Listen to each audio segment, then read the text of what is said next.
Good afternoon. I'm Herb Marlowe. I'd like to welcome you to this meeting of the Policy Transportation Leadership Group. Before we begin our discussions, we do have a couple of formal things that would need to be done for the official record. So, Vice Chair, if you will. Thank you. I would like to read into the record from Commissioner Kevin Beckner. I'm unable to attend the workshop scheduled for July 23rd, 2013, as I'm currently attending the Harvard Kennedy School's Senior Executives in State and Local Government program in Cambridge, Massachusetts. Please accept my apologies for any inconvenience this may cause and read the reason for my absence into the record. And from Commissioner Ken Hagan, please be advised I'll be unable to attend today's scheduled Transportation Economic Development Policy Group workshop due to a previously scheduled family vacation. Please read the reason for my absence into the record. Thank you. Thank you, Vice Chair. Well, good afternoon. I'd like to thank each of you for joining us here today. I'm Herb Marlowe, and my role is to facilitate the meeting, whatever that may mean. And if I need to just leave because I'm doing a bad job, I'll just do that, because y'all are certainly going to talk thoroughly and conversely. This group is looking at the issue of transportation for economic development. That's what it's focused on. And it is a serious and substantive effort to develop a transportation strategy for this county that has a very logical sequence. Our first focus is on understanding the transportation infrastructure that's needed for growth and job and growth business development. Once we understand what those needs are, our second task is to develop the alternatives that will actually meet those. Our third task is to identify the ways to fund that. So our task today is really to start with our very first assumption. And we've asked 6 CEOs to join us today. Mr. Pizzo may or may not make it. He's flying in from Italy, so if he does, he can be either highly unsure where he is or speak to us in Italian. But what we want to hear from these CEOs is their perspective on how transportation infrastructure helps business growth and development. So that's the conversation, and it is truly intended to be a conversation. It's not presentations by anyone. My job is simply to try to make sure everybody gets to say their piece. I will pose some questions as is appropriate or needed, but that's our job. And Mr. Pizzo, we're glad to have you. I'm Herb Marlowe. Thank you for joining us. Good to be here. What we're going to do is I'm going to ask each of the CEOs, if they will, to give, I know you know them, but to give a sort of the elevator speech introduction. And I'll ask them to simply, I've asked them today to speak not so much from their particular firm's perspective, but from the perspective of the industry that they're in, their suppliers, their customers. So we're asking them to take a broad perspective on that. Today what we have are primarily folks who represent, in the sense, the broad professional services category, in the sense of they mainly have to be concerned about the movement of people. Next month we'll have some manufacturers who have to be concerned about the movement of product. We'll also have some relocation specialists who, look at and will be telling us how they look at Hillsborough County from a competitive perspective and how they view transportation there. We'll also be starting to look at the major growth development patterns that the Planning Commission is on. So that's sort of our focus and where we're going to go today. So with that, let me, Mr. Lestrand, let me ask you to start the introductions, and we'll just skip till we get to every one of who are the CEOs. So, sir, if you will. Okay. My name is Greg Celestin. I'm the CEO of Celestar Corporation. I'm the chair this year of the Greater Tampa Chamber of Commerce. My company is a company of approximately 150 employees. We provide data analytics primarily for the Department of Defense. Our headquarters is here in Tampa, but we also have an office in Reston, Virginia. We are primarily made of retired military and government service personnel, and we actually provide services not only in the state of Florida, state of Virginia, 7 other states, and about 4 countries. Okay, great. Mr. Richard? Good afternoon. My name is Larry Ritchie. I'm Senior Managing Director for Cushman & Wakefield's offices in Florida. I reside here in Tampa. We have approximately 150 employees here in Tampa and about 450 throughout the state. We're in the commercial real estate services business. Okay. Ms. Lanahan? Thank you. And you may not know me. I've just moved to town about a year ago. Marty Lanahan with Regions Bank. I run the West Coast market from Naples up to Winter Haven and everything in between. We have 120 branch locations and about 1,000 associates in that market. And we're a full service bank, so we offer pretty much anything you would potentially need as a small business owner, a large corporate owner, or a citizen of the state of Florida. I've also had the honor to serve the citizens as a commissioner on the Florida Transportation Commission.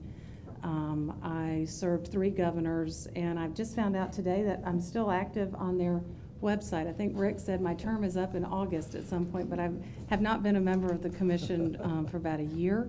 I served as the outgoing chair, and the commission is basically the oversight body for the Florida Department of Transportation. So we look at policy for the FDOT, and we have the illustrious pleasure of hiring the secretary of the DOT, and I have gone through that process 3 times and not again. Okay. Mr. Sessa. I'm Gary Sasso. I'm the CEO of Carlton Fields, a law firm that's been in Tampa for 112 years now. Wow.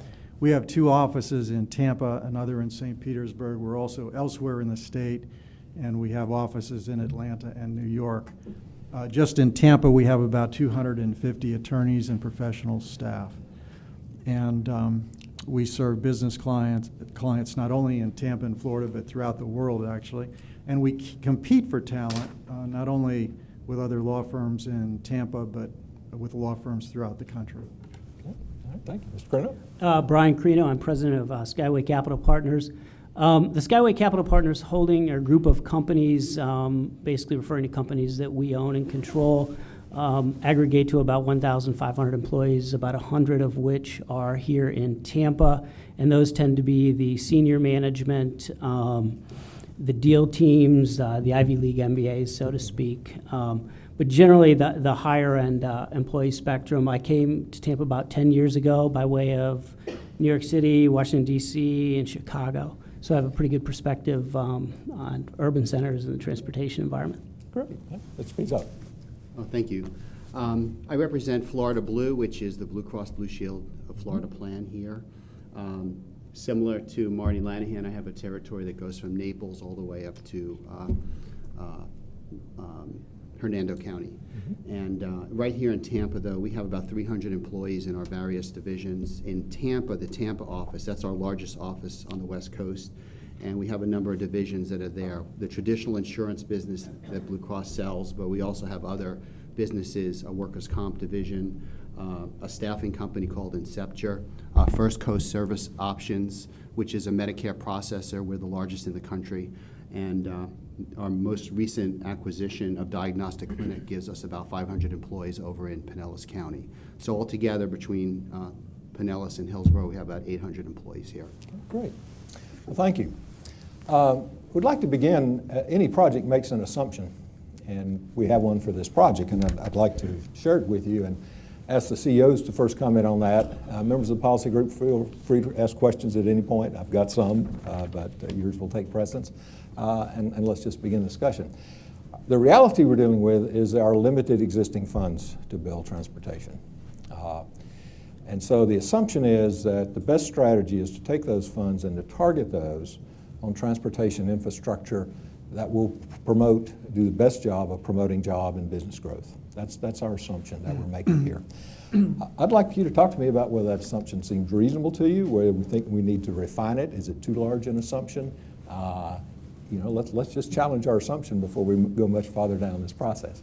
So, Ms. Lanahan, we'll ask you to start, if you will, because you're right in my direct line of sight, and that's one of the challenges. So, your reaction to that assumption? I think it's fair. It's the way we looked at it at FDOT and the Transportation Commission. New roads equals new jobs, equals economic development. We always had to have balance, obviously, and back in the good old days, which were not that long ago, and we had a lot of money, you can absolutely tie new roads to new development and economic development. We had to always look at our O&M budget, because you have to keep up what you've got. But as we had to balance less money, you saw the state of Florida moving aggressively into public-private partnerships to address capacity issues and new roads. And we were the first state to effectively start P3s, and the I-595 project, that was a capacity project, is a great example. That didn't create any more business, any economic development, but it took care of some congestion issues in South Florida. But absolutely new roads tied to economic development. Let me go to any of the CEOs. I failed to say, if you will move the microphone right in front of you because we are being recorded. So, any of you CEOs like to also respond to that, please? Go ahead. Sure, I will. I would say the devil is always in the details. Mm-hmm. There's a short term and then there's a long term. And it's a matter of characterization. You could say that fixing some intersections and widening some roads is necessary for jobs and businesses, and that would be correct. You could say that having bus transit is necessary for businesses, and that would be correct, because you got to connect employees to their places of employment. But long term, we could keep widening roads, we could keep paving roads, we could keep fixing intersections, we could keep buses on the road, but long term, is that best for sustainable business growth in Tampa Bay as a region, or in Hillsborough County as a county? And that's where the devil is in the details. You can have short-term reactions to business needs, or you could have long-term planning that drives business growth. For example, maybe one of the most expensive kinds of transportation is rail, but it gives you very powerful business growth in the form of transit-oriented development. Okay.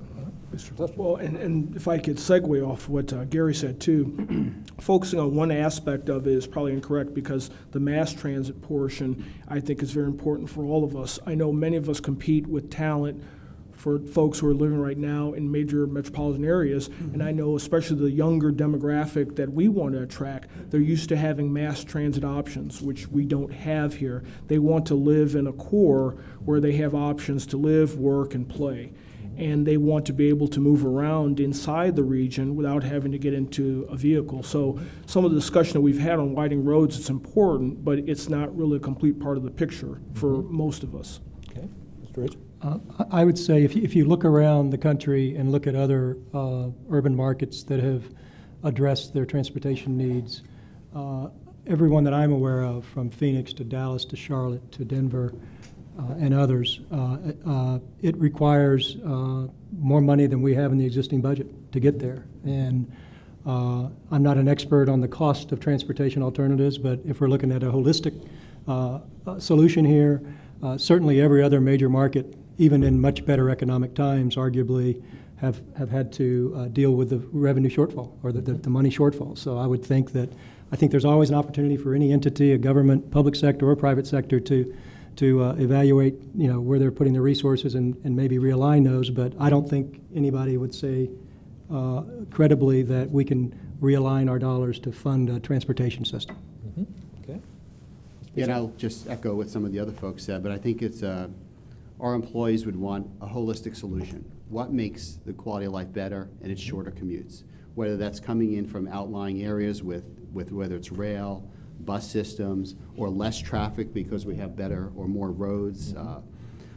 It's all of those, or more development in the urban core like Greg talked about, so people can live and work closer to the city, ride bikes to work, walk, hop on a little bus. It's all of those things together, but those are very important. And with the price of gas and with demands on time, that time traveling an hour or plus is really a negative, I think, these days. Okay. Mr. Brennan. This is simply my opinion. It's not data-driven, but as I look at the other markets, A, that I've lived in, and B, that I travel to on a regular basis, it occurs to me that the primary shortcoming of our transportation infrastructure here in the Tampa Bay area isn't roads, and it isn't bus systems. By the way, I'm a board member of HART. I'm not here acting in that capacity, but I will say that I think it's a fairly well-run organization from a bus transportation perspective. But our real shortcoming is that we don't have efficient, effective mass transit that people are willing to choose over getting in their cars. And that's the shortcoming, and I think that shortcoming leads to a lot of challenges that we have as a community. The premise that you raised was if you invest money, it will pay off, and if the shortcoming is mass transit, the challenge, of course, with mass transit is that you have to provide a lot of money to serve many, and then hope that service to many comes back and ultimately benefits everyone, not just the many, and that's the challenge to the premise, but I believe intuitively we all agree with it. Okay. Any of the policy group have any questions of them you'd like to ask before I pose some of my questions? Okay, well, I'll ask the first one. This is to the CEOs. You're being charged with improving transportation in the county with the idea of building job growth. Where would you make your focus? What would you focus on if you really want to improve business growth here? Assume you're taking the seats of the folks who actually have that task. What would you do?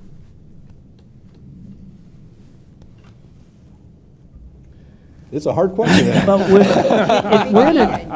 we're in a transportation forum, right? Yes, sir. And you're asking a question that has a lot of variables that So you give me a either lot of may or different may answers. not necessarily relate directly to transportation. I think, Okay. livable cities is a theme that I've heard at this table in this transportation forum here.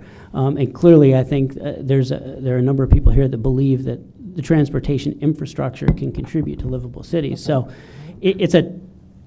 it's a tough question to answer in the context of only one variable, but I do believe that, again, I'll say efficient mass transportation that people will choose to ride on rather than get in their cars allows for a lot of those characteristics that we like in livable cities. Better densities, live, work, play opportunities, transit-oriented development, and we'll get into it. My company resides downtown, and that has its own specific challenges because we don't have that kind of a transportation infrastructure. But so restating to you, one of the criteria you'd put up is this investment that I'm considering going to make this community more livable in the sense of live, work, play, short commute, whatever that is, but it's more livable to live here. Okay, that's one response. Okay, well, if you rephrase the question that way, Okay. then yes, and I know, following what Marty said too, I think there is a direct correlation between investment in transportation and economic development. It's clear, and we've seen that in other areas.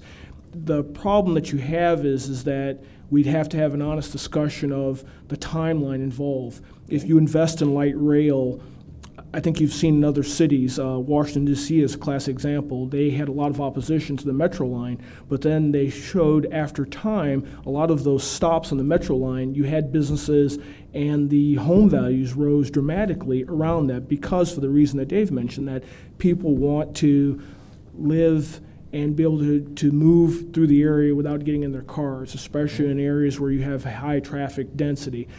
The problem that we'll have is you may not be able to put all of the investment in one particular line of transportation, be it rail, be it high-speed buses, be it bike lanes. You'll probably have to have some mix, and you'll have to determine an area that you have the most density and you'll get the most bang for the buck, so to speak. But you're going to have to take an approach across the board. I don't think we can invest in one line because, again, as Brian said too, people want different options and choices, and depending on their demographic and where they work, they want these options. Okay, so two clear messages from you. One, going to have to be a diverse package of stuff. There's no one particular solution. Two, we've got to be realistic about it's going to take time to do this. But you have to make the investment.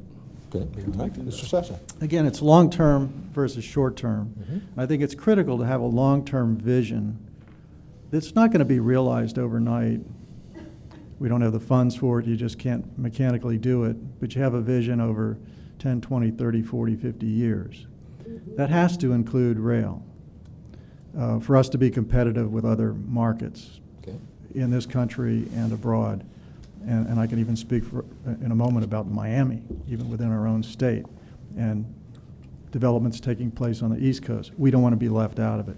Long term, you have to have that vision, and there are pieces already coming together that could fill out that vision. T-BARTA has a plan. Pinellas County has a plan. There's a Howard Franklin Bridge that connects us. There's an issue there about the capacity of that.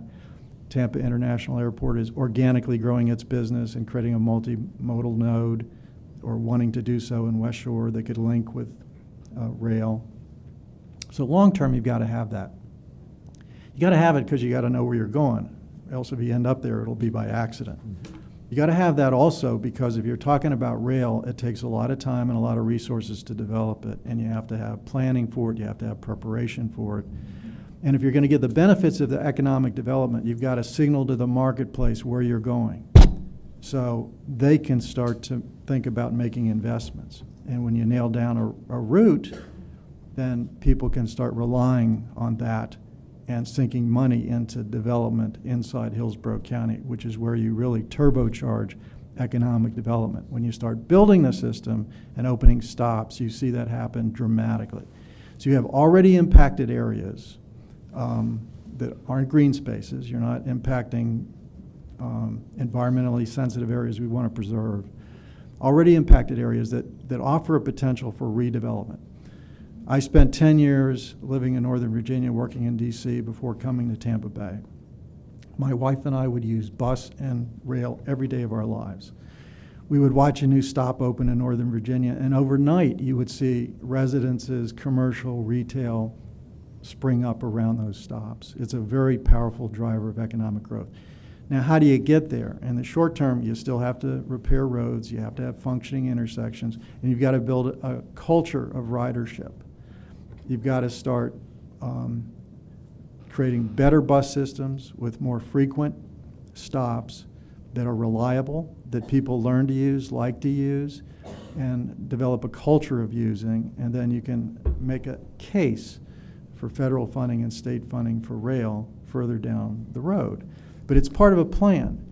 And you don't want to just be reacting to short-term needs where you have potholes or people saying there's a defective intersection or we just put a new building or business here, so now we've got a traffic problem we got to fix. Because then you keep reacting, spending a ton of money on creating makeshift solutions to transportation issues instead of driving where you want to go.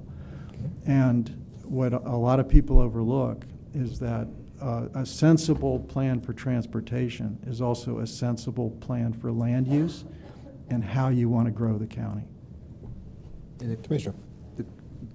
Gary hit on the head when he said a culture of ridership. Because I know when I first came to office for the first couple of years, I rode the bus, and there was that stigma of, you know, there must be something wrong. You've lost your license, or there's financial issues.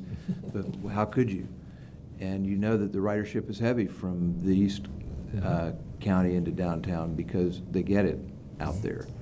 But it's that we've got to create that plan that's just not a response to fixing the potholes, or it's more than just relieving the traffic, because we've all been on these sales calls, and where traffic is an issue and congestion is an issue, it hadn't been the kill switch on any of our opportunities that we've had. But it's got to be the long-term plan, and I think those who are skeptical about, well, we're trying to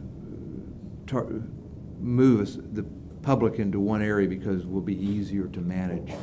If it's shown as a long-range plan where there's everybody at the table, I think that's the key. But you're so right, Gary, in that it's got to be a longer-term goal, and that would incorporate how do we fund it, which is a concern of mine, as it is many in this room today. But culture was a good word to use.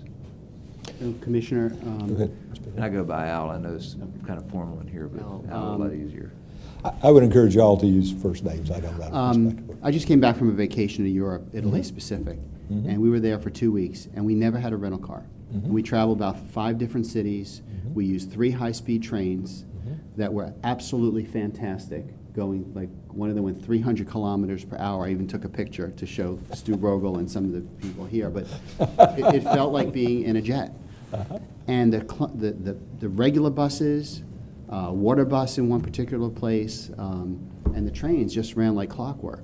So it seemed they definitely had the culture there of using them, but they were very regular.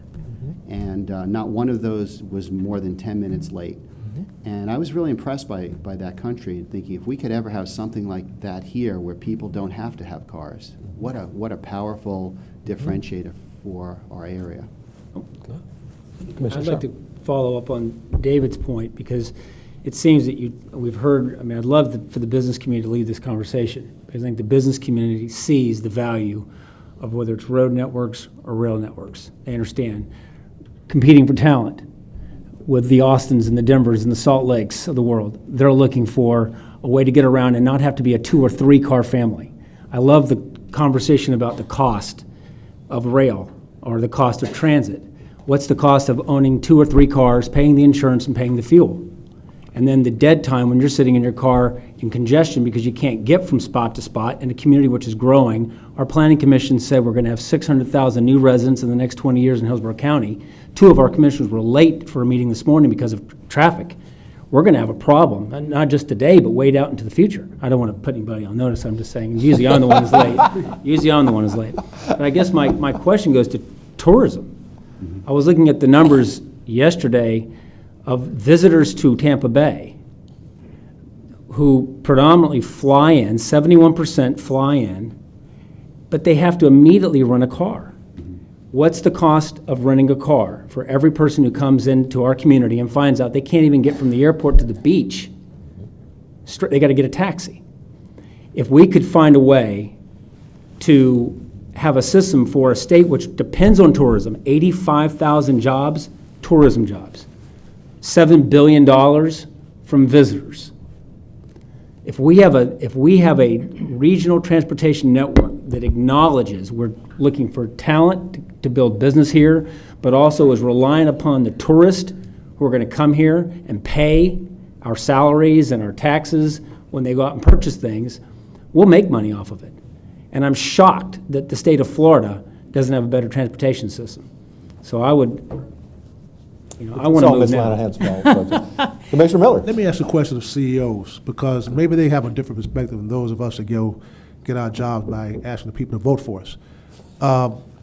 In 2010, we had the ballot issue for the rail system, which passed in Hillsborough, in Tampa, but failed miserably in unincorporated Hillsborough County. But yet, we're all talking about the mere fact that, you go to some of these cities, and one of the cities I continuously bring up now is Norfolk, Virginia. If you've never been to Norfolk, Virginia, they have a rail system in the city limits that is used. For what I was out to midnight, and it was still running. How would you sell a system being put on a ballot to the public in 2000? I'm not going to say whatever. To push forth a rail system.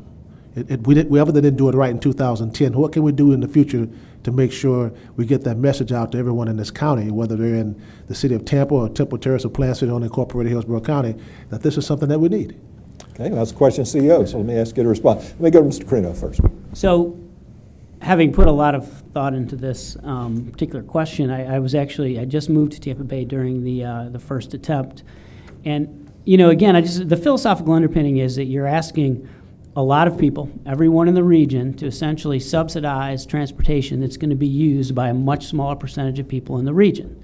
So you're asking me, who I probably won't take the train or the bus on a regular basis, I live close to work, you're asking me to pay, essentially, to subsidize all of the folks that are going to take public transportation. And that problem is exacerbated, as I'm sure you well know, by the idea that the city of Tampa probably benefits inordinately to any sort of a rail system relative to the residents in less dense Hillsborough County. So you really have to deliver the message that those subsidies that a resident in Hillsborough County who may live in Plant City, who may not ever see a rail stop, is going to benefit, is going to realize the benefits by jobs, by real estate values going up, by better schools, all of those benefits. But it's an exercise in convincing the folks that are paying for it, the many, that subsidizing the few is going to be better for them. And that's the only thing that's going to work, because the whole thing comes down to money. Mr. Sessa. Yes, Commissioner, I was deeply involved in that. Les, remember we first names now. Yes. Oh, Les. First name of y'all, please don't model after me. It's very hard for me to do, I'm sorry. I was chairing the Tampa Bay Partnership that year, and I was also chairing the Transportation Initiative that year, and we were deep in the throes of that campaign, as you may recall. And I wouldn't overreact to that incident. To begin with, 2010 was at the depth of the downturn, and people were fearful of the economy. They were also fearful of government. They did not trust government. They did not trust incumbents. It was the worst possible time to go to people and ask them to trust government and to increase taxes. That ballot was put together at the last minute. There were only a few months left to educate the public about something that was very serious, about which there had been little conversation. The route had not been nailed down. The alternatives analysis was still up in the air at the time voters had to go into the booth. And the media raised some concerns about that and about whether the agency should be trusted at the last minute because of what was perceived as a moving route.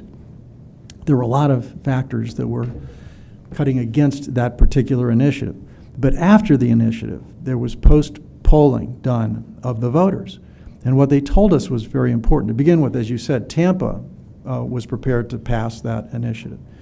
And people in the county were not against that initiative so much as they were saying, we're not sure we understood it. There was a lot of misunderstanding. There was not enough information. There was not enough time to provide the information that voters justly wanted and needed to make a decision. They wanted to know more. They said, we want to see another ballot. We don't resent being asked to vote on this. We appreciate the effort.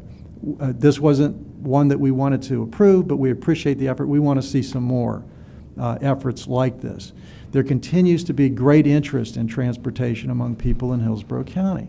And I think what's needed, Les, is to take advantage of what we learned in 2010, maybe be a little bit more modest in what we try to conceive of as a plan, and spend more time with the voters, demonstrating to them how we all benefit from an improved infrastructure in the county. We all benefit.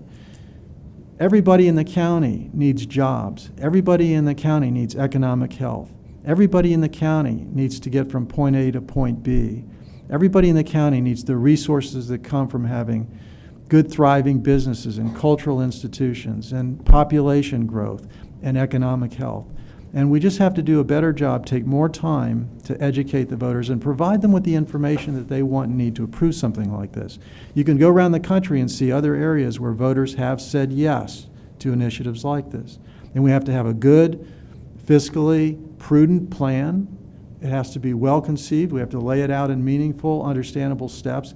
Something else going on at that time, you may remember, was there was discussion of high-speed rail, which dropped onto the scene at the last minute. And a lot of voters were confused, thinking they were voting for a rail line between Tampa and Orlando. Post-election polling showed they thought that's what they were voting on. So we would not have that confusion this time around. Okay.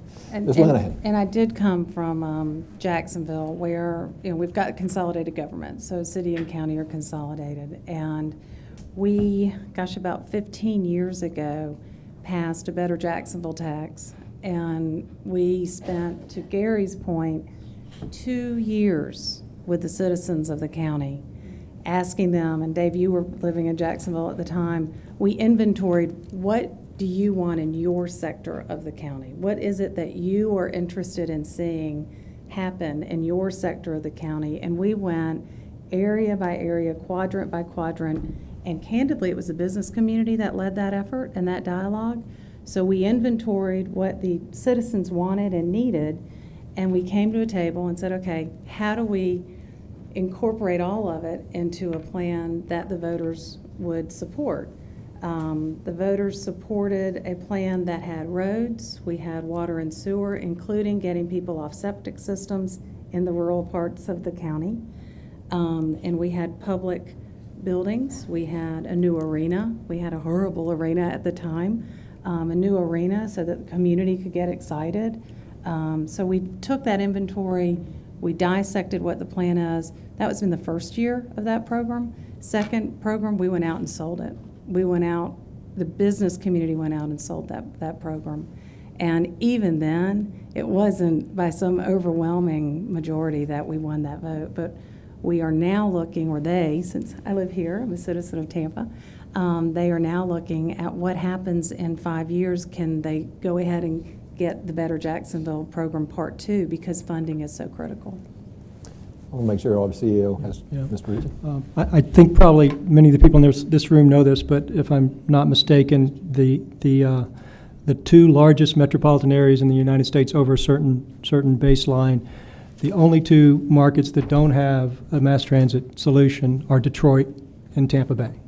Now, even before they filed for bankruptcy, I think. Maybe Detroit might not be a good example. Even before, well, I don't Just think we want to be in the same boat with Detroit even before they filed for bankruptcy in terms of being thought of as a progressive, growing market.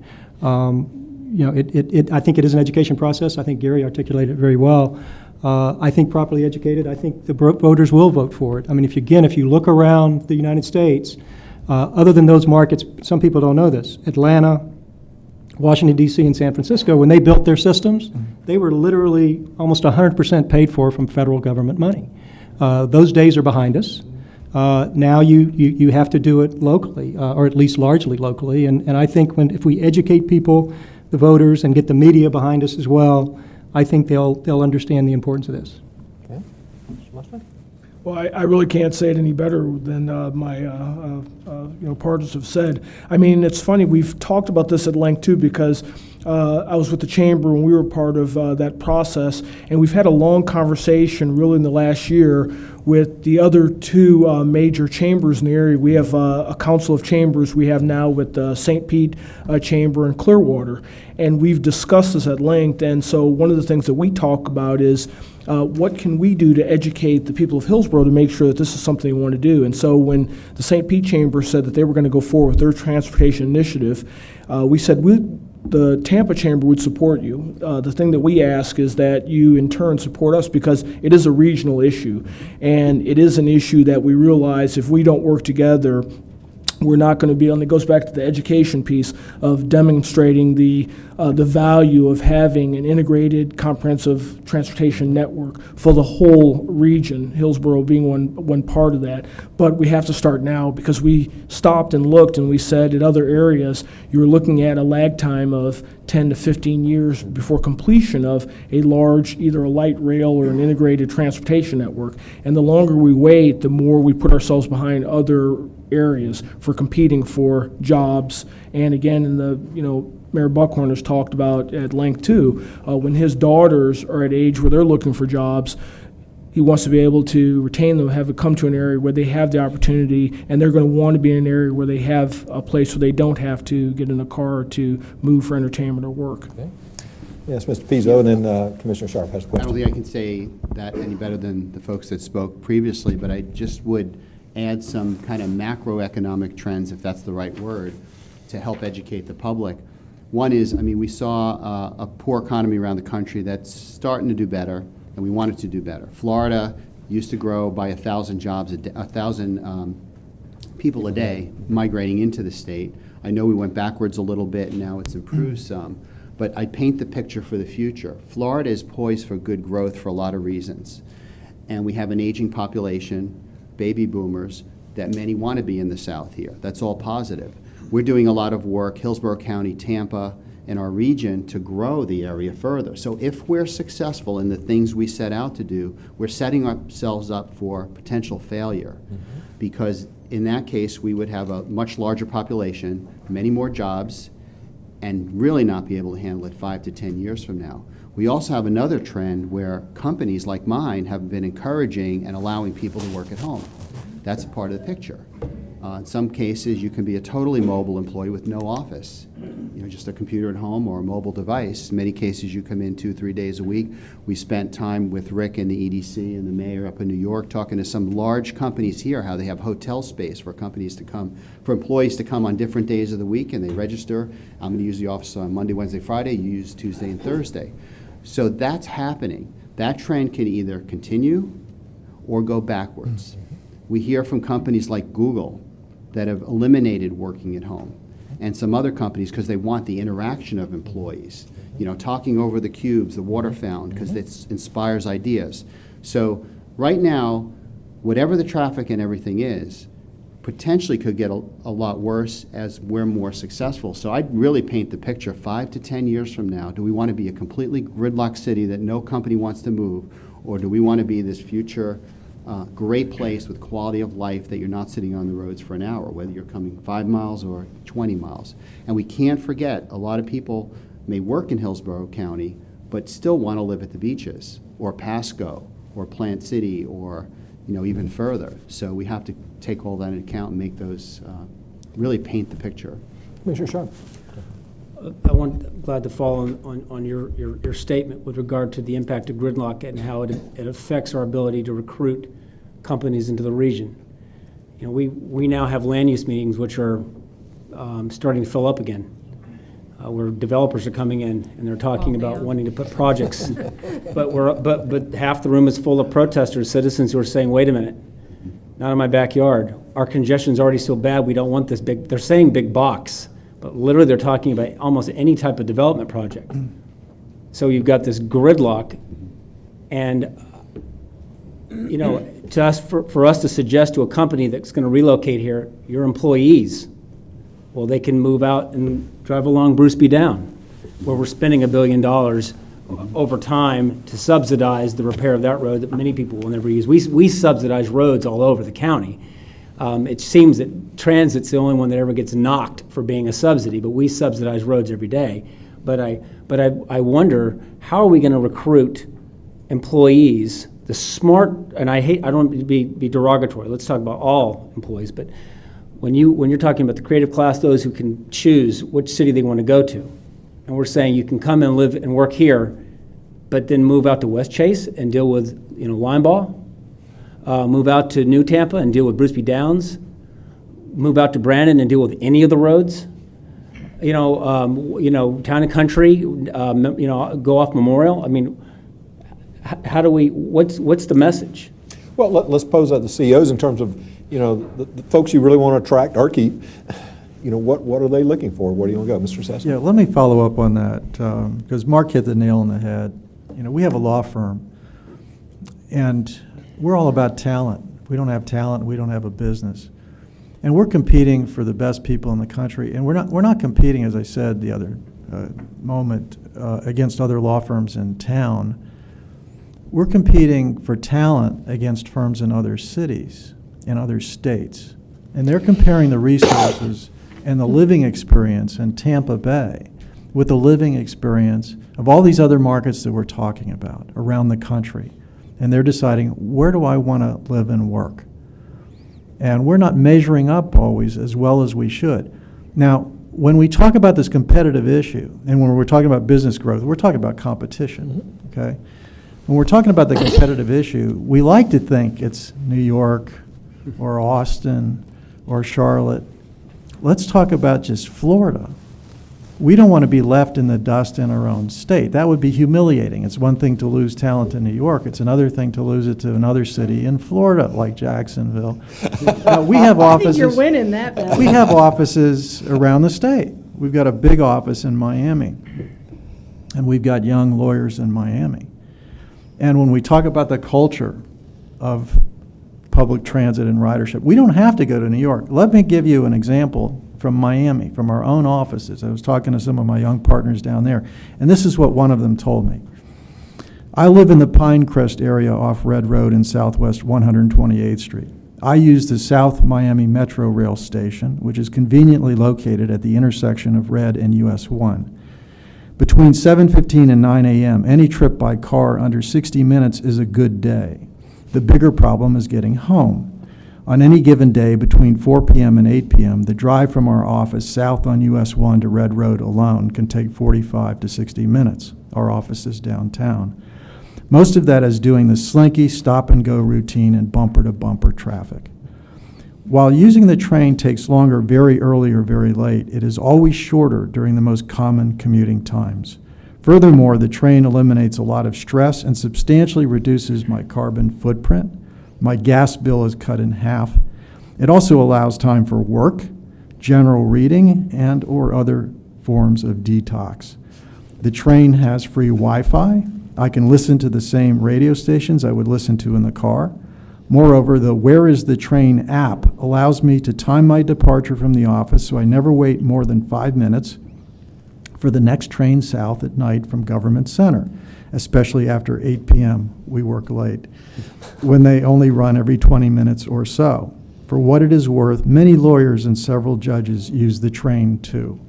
This is an example from our own state, from Miami, where in very short order we built a culture of ridership on transit. I was born and raised in Miami. The thought of public transit ever taking root in Miami was unthinkable, let alone a viable train system. But here we are. And I watched my parents go bumper to bumper in traffic from our home in a suburb to downtown Miami, where they worked for the government every day. Bumper to bumper traffic. And it's being alleviated in our own state.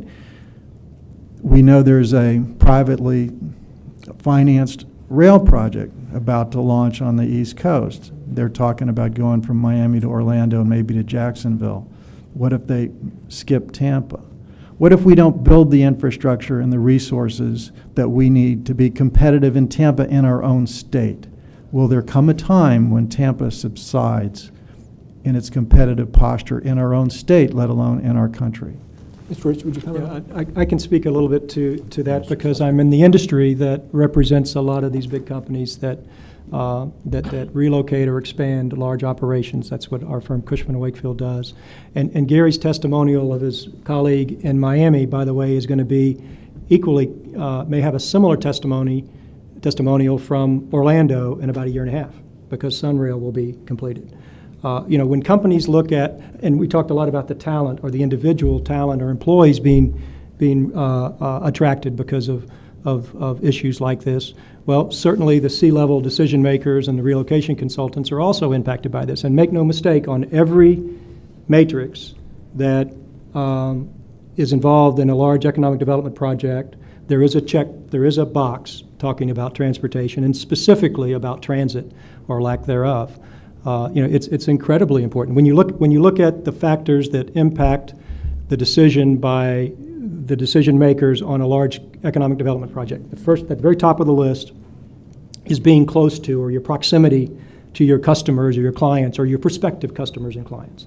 So clearly, a large urban state with our population and our gross state product is near the top. We're at the top 2 or 3 when it comes to being close to your population, being close to your customers. The next most important factor is labor. It's the whole cost of doing business, but the most significant component is the cost and availability of the appropriately skilled labor. We've had a great run here the last few weeks of announcements. We do pretty well when it comes to competing on most of those labor issues. Not everyone, but most of them we do. We have a couple of gaps that we've identified and we're working on. So that's the next most important. Then it's all the other costs of doing business that are critical, and one of that is transportation. And the cost of time from someone getting from one place to the next is a factor.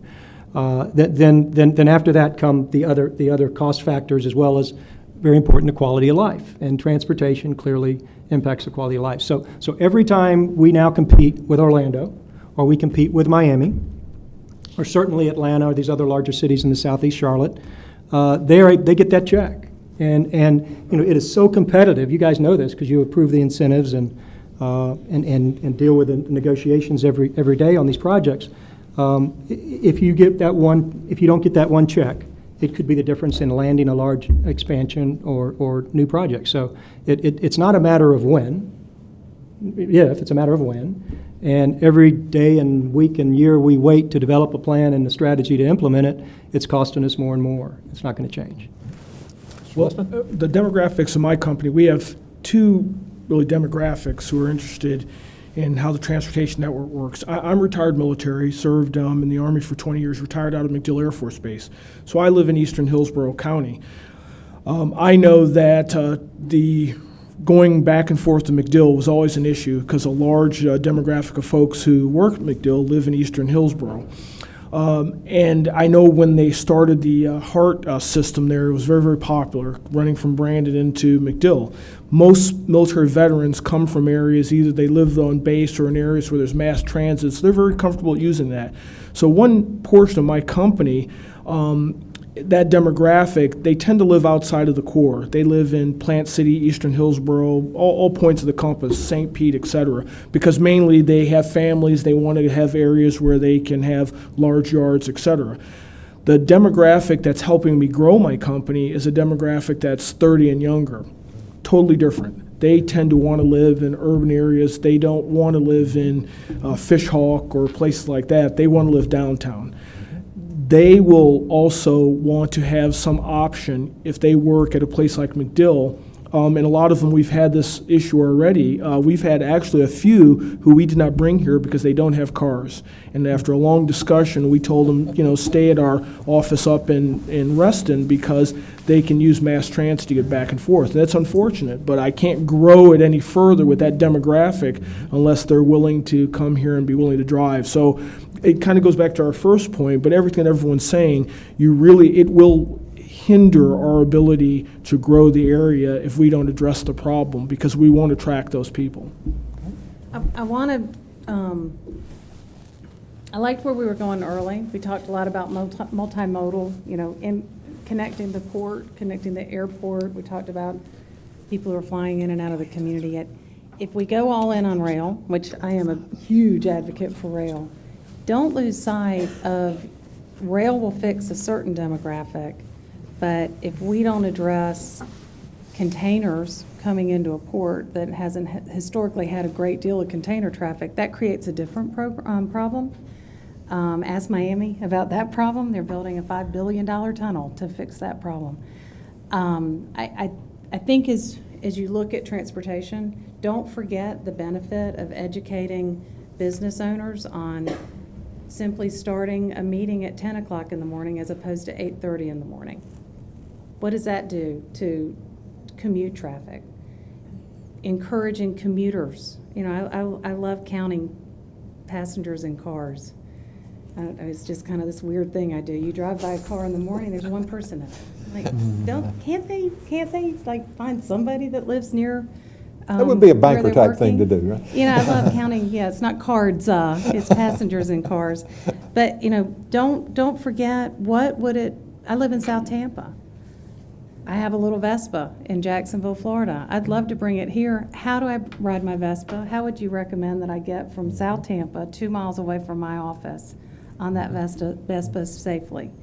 Don't underestimate the small things, and please don't forget the impact of an expanding port and expanding airport, because rail will take care of a piece of what we're talking about, but you've all mentioned how long it takes and how controversial it can be. But there's some kind of short fixes and near-term fixes that I think you can focus on as well. So I'd like to ask Mr. Sasso, you talked about the importance of a vision and a plan, and that's what this group is going to create. And some of it will be the short term and some of it will be the long term. If that plan is in place and it's credible and reasonable and all those things, and given what all of you've said, this is 10, 15, 20-year stuff, will that build enough credibility in the business community that it's going to help attract businesses? Or is it just going to be, they just have a plan and that's all? I think it will help. We've had plans before. We have plans now. I would suggest that a plan is not lines on a page. A plan has to be lines, but it also has to have dates. It has to have deliverables. It has to have financing. It has to have interim steps. It's got to be a real plan to be credible. And there's going to be balance between short-term and long-term. But everything that Marty was just talking about should be part of a plan. It can't be, the only quibble I would have with you is to use the term fixes, because if it's fixes, then we're running around with Band-Aids again. But any great community has a vision for what it wants to be, and its people need to buy into it. It's got to include bikes, and it's got to include pedestrians, it's got to include roads, it has to include circulators and bus, and managed lanes and toll lanes and rail. It's not just rail. Now, when I talk to young professionals, not just in my organization, but throughout Tampa Bay, and I talk to a lot of them, they really want rail. And their horizon is not 30, 40 years out, okay?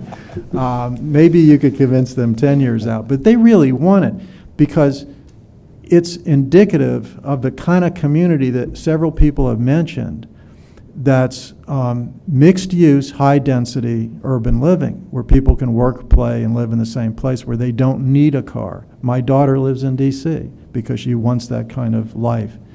And we have examples in our families, I'm sure, around the table. And so young professionals really want us to be acting on this stuff now. They don't want us to be talking about somebody else's term of office or somebody else's future, they want to be talking about their future. And we have young people making decisions in real time whether to stay in Tampa Bay or to leave. And I've heard some explain their decisions to leave because of frustration. So we have to have a plan. It's inevitably going to have some long-term components, but we have to be aggressive about it. We can't be too relaxed about it. And I think the way to maintain credibility is to show some short-term successes, show some investments along the way, show the linkage to the long term. If we're thinking about rail down the road and we're using bus in the meantime, maybe it's bus rapid transit, make the argument, take the case to the people that we're building the ridership culture, that we're building the case to get state and federal funding so that it's transparent and it's credible. And I think our voters will understand that. Our citizens will appreciate it. They will accept it. What they won't accept is squabbling, delay, excuses, inefficiency, ineffectiveness. Okay. Thank you for responding. Any other members like to I respond? have one, oh, go ahead. Mr. Chris. I'm listening attentively, and I hear a common theme going around the table that everyone seems to have bought into the idea that transportation is economic development. And, the key to this is, in order to get the studies, in order to do the planning, we're going to have identified resources. And I'm going to throw this out there on the table, but we have 3 mayors and our county leaders here. And I know that the city of Tampa has been moving somewhat forward with the idea, but why aren't we looking at mobility fees versus impact fees? And, look at transportation as the foundation of which we're building everything. Okay. Please comment, Commissioner Herman. We did address mobility fees in our Economic Prosperity Committee, and that is part of the package that is coming down the pike in a couple months when we designate these economic development areas. The impact fee was good in its time, but it's outdated now. It doesn't raise enough revenue to make that impact, to fix the roads and do what needs to be done. It's just, those costs have gone way too high, and there's not enough there. And that's a huge discussion for the business community to get involved with us on, is some of these user fee type things, issues, the cost type issues.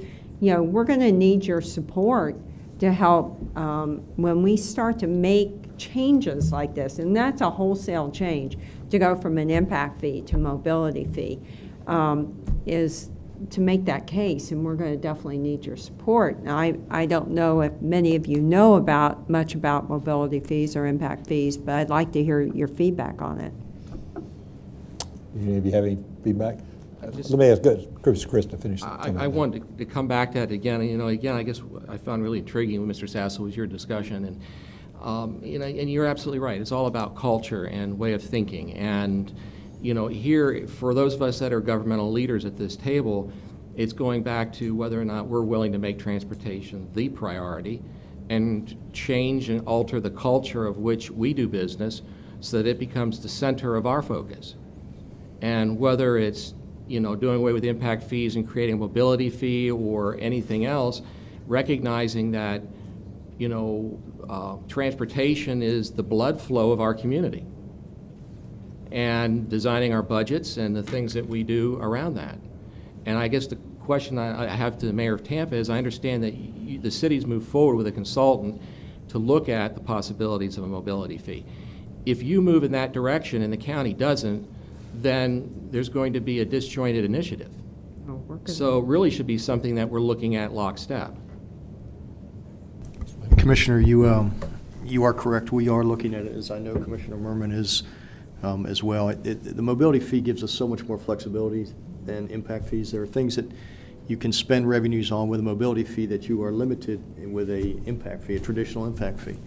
And so, that is a source But it's not the source that's going to get us over the hump of what we're talking about now. I mean, I think if we are going to do, and I would agree with all the private CEOs that are here today, is we can't just look at rail as the only option. We've got to look at a package of multimodal options.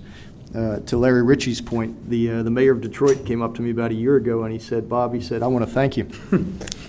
He said, I'm like, Dave Bing is the mayor of Detroit, former NBA Hall of Famer. He said, well, I said, Dave, what are you thanking me for? I mean, you're the mayor of Detroit. You got more on your plate than all the rest of us. He goes, oh, no. He said, we're building our light rail system with your money. And I'm like, thanks, Dave. I appreciate that. So we may be the only one now in the country that doesn't have rail as a mobility option. Even a city that just filed bankruptcy is ahead of us. But I think we need to look at different options, whether it's, and many of you know that we went to the legislature this year to ask for the ability as a municipality, in conjunction with the other big city mayors around the state, to do a sales tax referendum within the confines of the municipality. Mayor Foster was part of that effort. I think if we had gotten that ability, we could have crafted a referendum that would have allowed the city of St. Pete to connect downtown St. Petersburg to the airport to downtown Tampa, potentially downtown Tampa to the employment centers in the USF North area in your district. People who are not from large metropolitan areas. I grew up in the DC area. I was there before the metro was built, lived through the construction, saw the economic impact. They put a stop a half a mile from the house that we still own up there, and a little city sprang up around it. But folks who haven't experienced that need to see it and touch it and feel it and ride it to understand the impact of it. And I would submit to you that starting small may be better. And that's what other cities, Gary, and you saw in your research, whether it's Denver, whether it's Phoenix, Charlotte, they started out big. They had to scale back because they lost in a referendum. They put a pilot project out there. It worked. People saw it. And at the end of that pilot project, the rest of the community was clamoring for an additional expansion. Bring it to me. So, I mean, I think you're right. I think mobility is a part of that equation, but I think we need to look something bigger than that. So. Sandy, to answer your question specifically, I think everything should be on the table, and I think even the development and real estate community is open to these types of changes. If it makes sense, you should do it. And That's good to hear. Everything should be on the table. Commissioner Sharp. One of the reasons why I thought it was so important, and I'm glad that we're having this meeting, is that it was my concern, and I think many other commissioners were concerned, that there was a perception post-2010 that we weren't doing anything.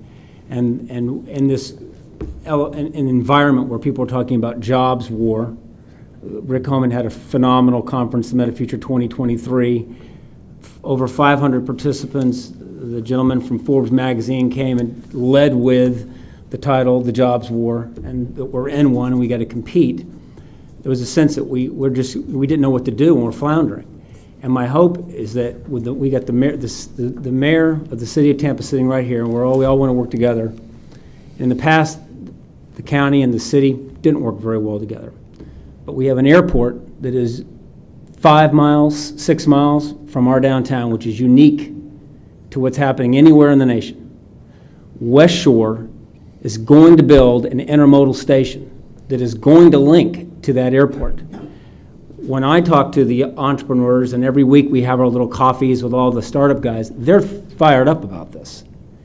And if you're looking for a demonstration project which will get things going, which doesn't ignore the rest of the county, but still will stimulate the excitement and the imagination of the entire nation, we support what the airport director is trying to do by linking his main terminal to his parking facility, which he calls the gateway, and from the gateway to the intermodal station, which is going to be built, which will drive downtown activity, as people know they can fly into our airport and ultimately get from the West Shore to our downtown by shuttle, by bus toll lane. And Atlantic Cities today actually talked about Tampa. We were the #1 story in Atlantic Cities, and it was about our bus toll lane concept. So I would think that we would find a way this year to demonstrate the value and the importance of making this happen in some way, just even if it's a small step. And then as well, continue, because my next question is, how much capital money do we have for roads in the county now? What's available? $10 million. $10 million.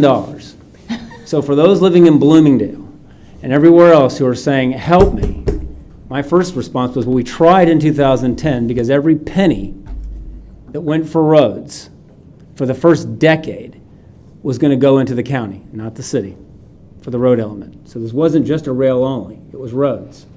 It was buses as well. But I would suggest that we not worry about the political fallout and find the revenue. I had a primary, I had a general election in 2010. It was the year of the Tea Party, not being disrespectful in any way towards the representatives of that very noble and patriotic group. They didn't support me, but I won. That's So- because everybody knows you like coffee. My point, though, It's is the coffee lobby that you did can, it. you can win. You can win. You can support if it's rational and reasonable and defined and focused.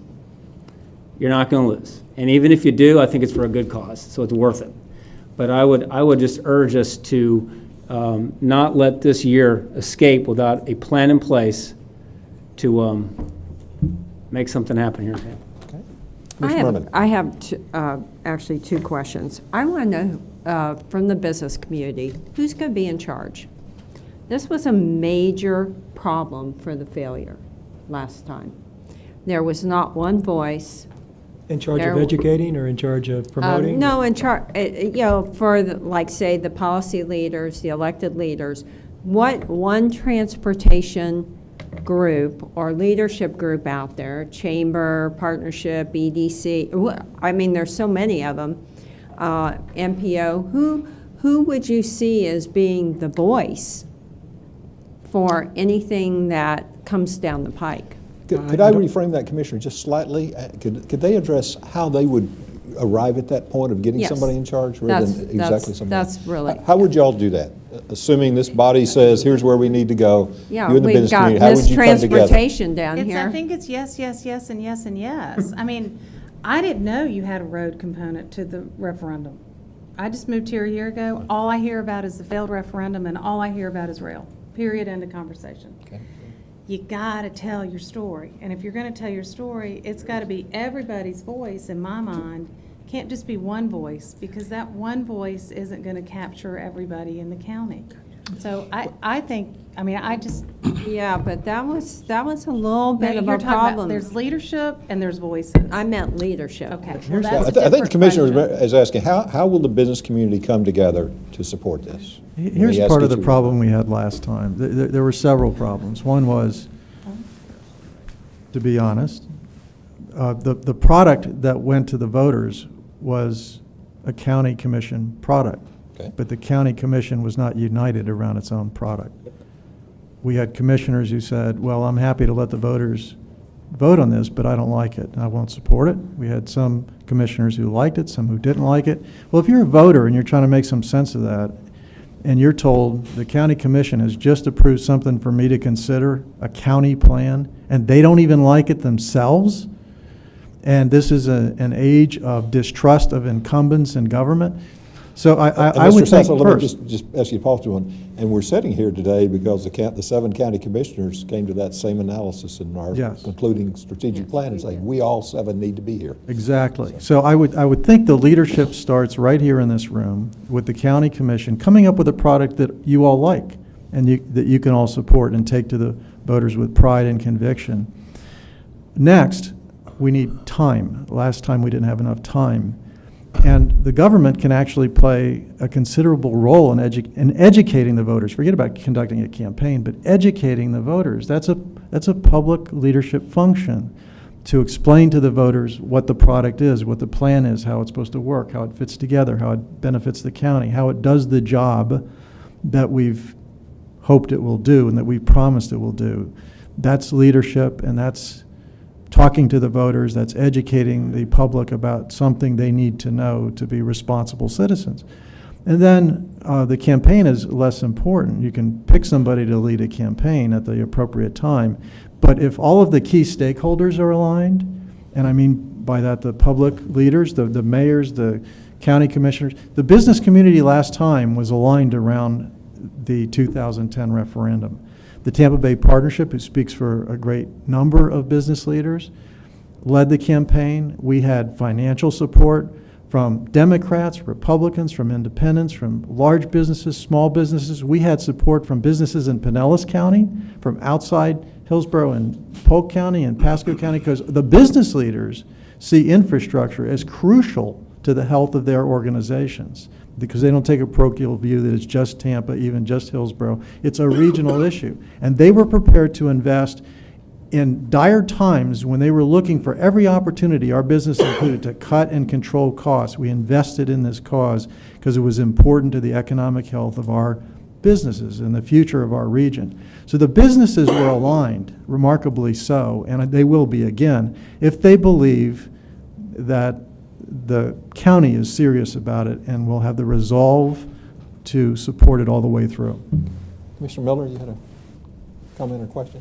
No, I think he answered part of my question. I think that one of the things that Marty said was what they did in Jacksonville. It sounded like, to me, when you all were going through a process up there, that even though the city, what do you all have, a county commission, city commission, whatever it is up there? We have city council. Okay, but you said it was led by the business community, am I correct?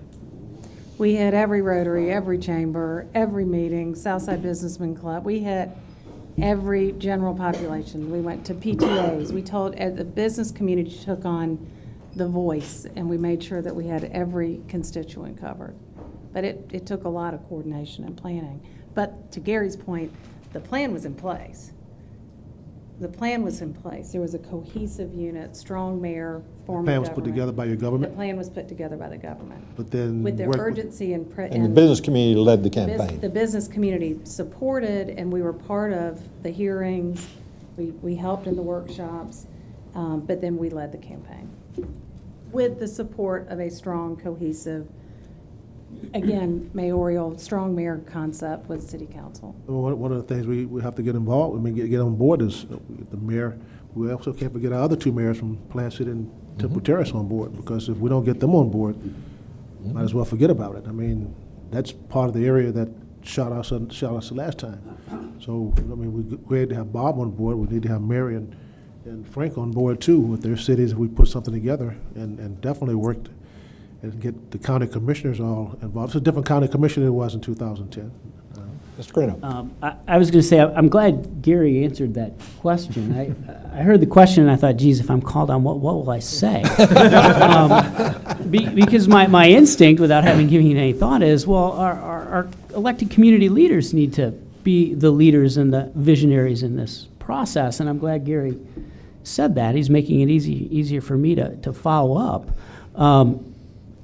But I've been here for 10 years, and I don't play very deeply in politics. But the one thing that I've noticed in the last year or two is we have more unity among the public leaders across this region today than I've ever seen, and I'm really excited about it. And I'm very excited to see, everybody here together sharing this vision. So, if you start with the premise that the public leaders really need to be the leaders of this initiative, and the business community, he's right, will follow.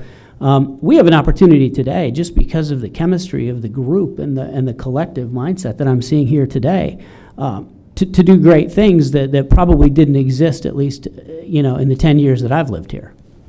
Thank you. Herb, can I Sure. follow up with something? And this may sound odd, given my involvement in the 2010 campaign and initiative, but I don't feel all that bad about the way it worked out. And I think we've got to stop looking back at that and licking our wounds and saying, gosh, we blew it, we had our chance, or we could have done this, or would have, or should have. It worked out the way it should have. It was too early for our community. And maybe it wasn't the best plan. And we've learned from it. We'll come out next time with a better plan. We'll be better organized. We will learn from the mistakes. That was the first time out of the box. We learned a lot of things about process, about substance, about the planning. And I think we're better for it as a community. And if we now perceive that we need to pull together and we have to be more united and we have to have a plan that creates a consensus in this room and outside this room, we'll do a better job of it. And I think we'll have a better product, and we'll have a better transportation system. So I don't look back at that at all. It happened, and I think it happened the way it was supposed to happen. And I think as a result of that and the learnings we're getting from that, we will have a better transportation system than if that referendum had been enacted. I think that's a good point Gary made. I've heard many other cities, including Phoenix, it took 4 or 5 times referendums to actually get it approved. Herb, Yes, sir. it occurs to me, as difficult as this is in Hillsborough County and the city municipalities within Hillsborough County, the sooner we can have this conversation on a more regional basis, the better it's going to be, both for getting the voters and the media and the business community all behind it for us to succeed. I lived in Atlanta when the MARTA system was being developed. And those of you that are familiar with Atlanta might know that one of the largest suburban counties in Atlanta is Cobb County, to the northwest of downtown Atlanta. And they opted out of the MARTA system from the beginning. And I was a young man at the time. I don't remember what the politics were behind it. I'm sure they weren't all good reasons. But at the end of the day, to this day, Cobb County remains a carve-out of that system. So I don't know what this regional plan, Gary, you led that group, looks like in terms of all the counties that will be involved, but the sooner it can be a regional solution, the better. I'm happy Gary said that too, because as chair of the Greater Tampa Chamber of Commerce, I was going to volunteer Rick Homans and EDC to lead it. So, so I'm glad that you said that, Gary. So, yeah, you've saved a lot of pain for Rick back here. Well, and I want to say to my good friend Gary, that was the answer I was looking for, because that's why this group is here. I mean, honestly, we are not going to be able to whimper away from decisions anymore about transportation. We've been skittish, and I think now it's time, as all of us as electeds, and I'm conservative, I'm going to have to figure out philosophically how to get there within the confines of all the other elected leaders here in this community. And I think it's but we have to do something. I think it's almost like an Armageddon, transportation Armageddon. I've used that at the port before. You've heard, no, at heart. We are really approaching crisis stage. Okay. And we are arguing about patching roads with 30% of the dollars needed. That just, it's not going to cut it anymore. And people expect more. They call our offices every day. They want us to do more. And it's up to us to plan. We've got all this work from our Economic Prosperity and the Mayor's Economic Prosperity Committee. We know where our corridors are now. We know where they are. We know where transportation's got to go from here to there. And I think it's now us collectively sitting down together to make that decision, and we cannot shy away from it any longer. It's not going to work, because you're not going to be in office anymore. That'd be one thing, but the second is, people they'll be stuck, and they won't be able to get to work, get to where they need to go. Commissioner Celestine and Commissioner Sharp and Commissioner Chris. I was going to say, Commissioner, don't be afraid of talking about fees or the dreaded T word.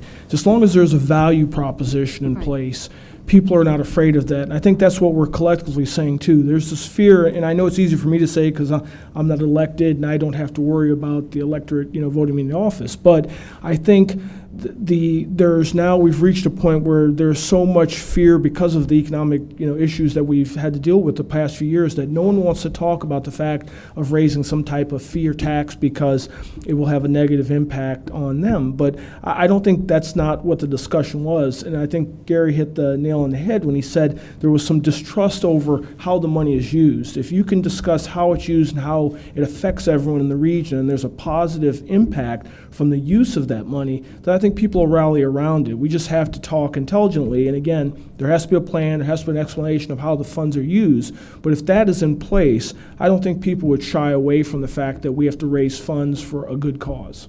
Just my opinion. Yeah, it's got to be a public-private partnership too. I mean, it can't be just public. Okay. Commissioner Sharp, then Commissioner Christie. When I first started to reconsider my position on some of the transit issues was when I saw Mayor McCrory talking about, Keith Kate was doing an interview on News Channel 8, and at the time the system was behind schedule, over budget. They'd made some assumptions which were incorrect, but he was under the gun politically. They were talking about a recall and going back and undoing the referendum that had raised the money for the rail system. What I liked was, A, he didn't back down one bit. He knew he had to go forward. And as a result, they were successful. A system which is supposed to be much larger and is going to continue, will be larger, is in a portion of it's in place, and he's governor. I mean, you have a very conservative state. It wasn't like because he supported this, it didn't work, but they did have the business community out front. And when I flew up, I saw him give the interview. Which market was this? This is McCrory in Charlotte. Charlotte, okay. Thank you. So I called him up that day when I watched the interview and said, it was easy to get through. He said, no one wants to come meet me because at the time he was very unpopular. I flew up to Charlotte and sat down with him, but he brought into the room the business community that helped to lead it. It was a very simple, focused message, and they were successful. And again, I go back to the entrepreneurial class, the young entrepreneurs that we're trying to attract are desperately looking for this. And if we can just, agree that we're going to get started, and I also agree with Gary, you gave one of the best summations of the failure of I hate to use the word failure, but why it wasn't successful in 2010 that I've heard. And I agree with you as well. It wasn't as good as it could have been, and we're going to learn from it and have a better plan. But one thing I did learn was you can't have only 4 months to discuss what your plan is, because the other side will throw up so much smoke and you'll be answering and trying to respond to the charges before you ever can get your feet on solid ground to explain what you're going to do. So whatever it is that we do, we need time. And I would just urge that, I think a year, and that's why I'm hopeful that by the end of this year, we have a sense of what we want to do, and then we can then have the time to explain it and have a really good conversation back and forth with everyone, and we'll be much more successful. Commissioner Christie. A couple of points here. First, going back to the referendum, I was changing from the Senate to the House, or from the Senate to the Commission at that time, and I had to really get my finger on the pulse of my district, and I did. And Jim Davis and I had some very interesting discussions, and I can assure you my poll was 0.05 off and his was significantly off. But the bottom line is people didn't buy into it because there was no plan. There was no science behind it. It was an idea, it was a dream, it was let's get together and let's do this. But when you look deep into it, there was no substance. There was no meat in those buns. There was no plan that somebody could bite into, look at, and support. And that's what the public wants. In my district, the outlying districts, they want something that they will benefit from, that will bring them business and that they could utilize. Is that on tracks? Is it on wheels? Does it hover over the ground? Who knows? But you've got to take a look at this county and each of its individual components and understand their dynamics and needs and work it into a solution that becomes a plan. And then put the science and the numbers to it so it can be defendable. People are tired of voting for, well, this is what we'd like to do, pass the referendum, and then get something different. And, I know that with my clients, I had one that was an adult beverage client, and we had some tough challenges. And what we found is we were able to change a whole lot of different attitudes by just passing out a sample of our product. And that's kind of what we're looking at here. Let's take a look at what are our existing resources, what's the path of least resistance, and let's move forward with it. We've got buses on the ground. Why aren't we talking about a flexible bus system, and why aren't we upgrading it to folks that don't have to ride a bus? And help them see that this could be beneficial in many different ways. Yeah, I was late today. It took me an hour just to get from my house to the interstate, much less from the interstate to downtown. Because there's only one way in and out of New Tampa, and that's Bruce B. Downs Boulevard. And God save you if somebody runs out of gas and everybody's late for work. But bottom line is, The county has a $3 billion budget. That's a lot of power. We need to go back in and we need to readjust our priorities. We need to carve out a significant share of that, put it towards economic development. We say it's transportation, then fine. Make that the root of our foundation, the blood that flows through our veins. And then begin to look at what are the paths of least resistance and what are the resources that we can get off the ground now to start building that culture, Gary, that you spoke about, and building and changing those attitudes, Brian, that you shared with us from the markets that you came from, because they aren't here right now. And we've got to give people a taste of what we hope to sell them. Okay. And we can't do that, not until we have a full buy-in and commitment. Okay. Mr. Sasso, Commissioner. Commissioner, you said 2 or 3 times that we ought to think about making transportation the foundation or the basis of what you're trying to do in government. And I think that's a very provocative perspective, a very useful perspective, because too often I think transportation is thought of as something that we leave to the technicians. It's an issue of logistics, and we don't appreciate the incredible importance of infrastructure to economic health, to the kind of community we want, to the kind of community our people say they want, to the growth and development of our community. And in fact, if you look at transportation as part of the foundation of the future of Hillsborough County, that's a powerful concept, and you start looking at it a different way. You're not going to find a successful CEO who's not a fiscal conservative, Sandy. You're not. We can't afford not to be fiscal conservatives, but we also know there are costs and we know there are investments. And you're not going to find a successful CEO who doesn't invest in his or her business. And that's what we're talking about here. We're talking about a vision for our future, what kind of community we want, and what kind of investments it's going to take to realize that vision. Commissioner Sharp, Commissioner Merman. And I greatly respect Commissioner Christ, but we don't have the resources today, however we want to twist and turn them or shift them from one area to the other, to make transportation effectively work in our community. Hart has one of the largest areas of responsibility in the nation. I think LA County might be the only area with a larger area of responsibility, and approximately 200 to 230 buses to provide service. Hart is going to need more buses to operate.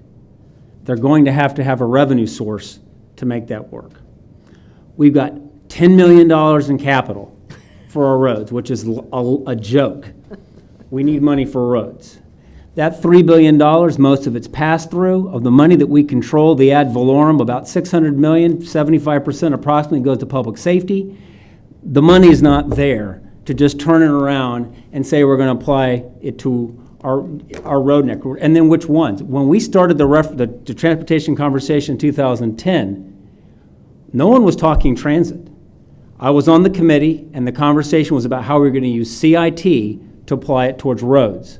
CIT evaporated as a result of the economy, but there was also a recognition within the first couple of meetings that roads alone, we would never have enough money to widen our way out of an F road to passing roads, and even if we did, we still would be behind the 8 ball. We had to mix it up with transit.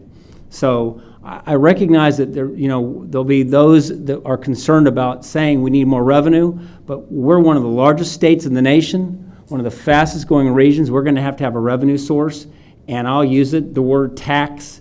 At some point, we're going to have additional resources. Conservative Salt Lake City has a sales tax, and that's how they are able to raise revenue for their transit system. Texas, one of the most conservative states in the union, has sales tax, which they use for their transportation. We're a tourism state. We have a lot of visitors. I'm not saying we're passing off all the cost on them, but we do need to look at how we pay for transportation. We need to shift from ad valorem and property taxes to a sales tax. And I supported the 1 penny. I would support, at some point in the future, a referendum, which if it's not in this conversation, in the next one, I get the looks and everyone wants to hold off, or if we don't want to use the word, but daggone it, we're going to need the money because there's a cost to doing something, but there's a greater cost to not. And I'm afraid that if we sit back because we're afraid of the cost that there will be for us to spend some money on transportation, we're going to get hammered on the back end. Okay, Commissioner Merman. Well, and I just want to thank Gary. I've had many conversations with him. He's very insightful on these issues. And, but using the word investment, I think, is key. This is an investment, and that wasn't how it was portrayed last time. We have public-private partnerships. We just had a huge presentation on this. There are going to be multitudes of ways we can get to where we want to be with transportation, and it's not going to all be on the shoulders of the taxpayers. It doesn't have to be. And I believe we need to dedicate our resources appropriately to transportation and economic development. We have not done that in the past. Actually, after our conversations so far in the budget, I haven't seen much change. If you're talking about fixing roads with 30% of what you need. We have to put our money where our mouth is. And as elected leaders, we got to do this. But we have to link transportation and land use. That is a key because that's where the real value comes in to the citizen, because they are out there in a house on some land and they want to get somewhere. And that's where the link comes in, whether you're coming from Plant City, Temple Terrace, wherever you're going. But you have to link the two together. And that's where, again, how you sell the value to people, that we're going to be making proposals to. But this body, again, has to come together and say, this is what our plan is. And we're going to have to work very hard over the next year to come to an agreement on what that is. But I do believe public-private partnerships are going to have to be a part of the equation, just like they're going to finance the baseball stadium. I'd like to begin to close our conversation now and respect everyone's time. And I'd like to thank the CEOs for joining us today. I'd like to go to each member of the policy group, if I could, and ask you to make any closing comments, questions, points you'd like to raise for future discussion. So if we can do that, Mayor Chaleur, if I can start with you. Sure. Thank you, Herb, and certainly I appreciate this opportunity. First of all, I just want to start out by commending the organizers of this group. I think I think the vision and the foresight is in place this time. I'll tell you, last time around when this referendum was going to come forth, I was a city council member in Temple Terrace, and I really wasn't a supporter of the referendum because I didn't know enough information about it. And I was a leader of the city, and just there wasn't the outreach. And the way I think it's coming forward is, number one, as much as in politics plays politics, we should put politics aside when we feel it's the right thing to do. We have to believe in it. As Mayor Buckhorn said, you have to see it, you have to touch it, you have to feel it, you have to live it. You have to sell to people. And just talking sometimes is one thing, but they actually have to experience it. Sitting here is it's overwhelming to hear this. It sort of excites you to see where it's going. It's creeping up on you. It's going to have to happen. There's a big wall there and you're headed right for it, so you better decide how you're going to get around it or get over it or get under it.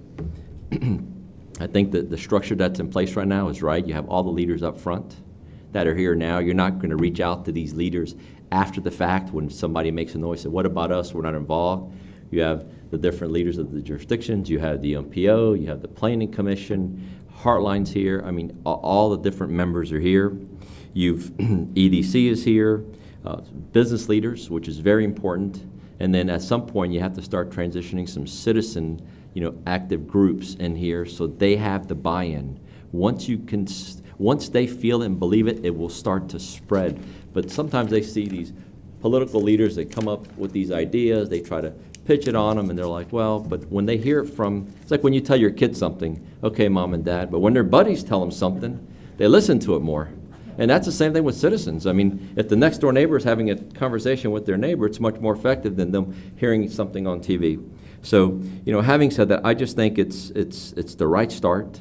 The climate is right, the leaders are unified right now, and I think it's time to really start to put a plan in place, but there's pre-planning going on. We're not doing first and thinking later. I think all the thoughts are being brought up now, the discussions are being put in place, and where you're going to come up with a plan. So I appreciate everybody's efforts. Thank you. Thank you, Mayor. Commissioner Sharp.